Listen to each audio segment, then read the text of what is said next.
My name is Seth Wainwright, and I've been involved in learning and development for 20 years. Some of that time was spent working in banking as a regional function head.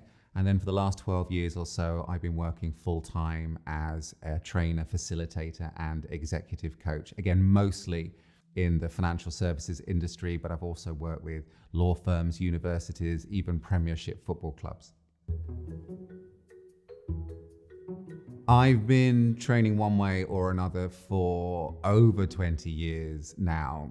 And I was inspired to start, a job became available when I was much younger, and I was working in a call center in London. And I went for it, and I found that it was something that I was good at, it seemed, and also really enjoyed. And my whole career has really sprung from that one moment some 20 odd years ago.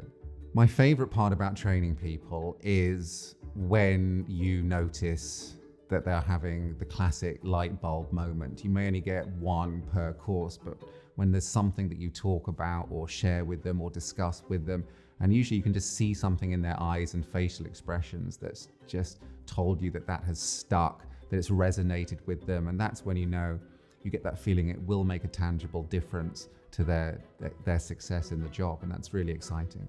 I love teaching communication and business skills because they make such a difference. These days, everybody's good at their job, everyone's performing, but there's not enough room for everybody to progress up the career ladder. It's about being great at your job, but also having some of those differentiated skills. The top one being your ability to communicate well. I've had many highlights, I'm pleased to say, from my training career. One that stands out is when I was asked to deliver a half-day program in pretty much the middle of nowhere in India. It took me 2 days to get there. I was exhausted and thought, is it really worth it? But these people had never really had any kind of soft skills training before.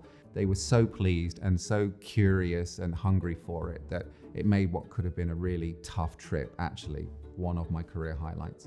If I had to describe my teaching style in 3 words, I would like to think that those 3 words would be engaging, informative, and practical. If I could give one tip to individuals just starting out on their careers, I'd say don't neglect your professional skills.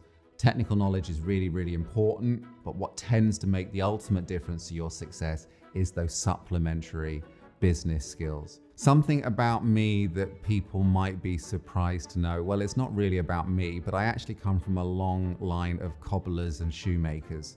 My grandfather, great-grandfather, great-uncle ran a shoe shop in London and made shoes for, amongst others, Arthur Conan Doyle and Charles Dickens, and their shoe shop actually featured in some of their books in the earliest recorded example of product placement.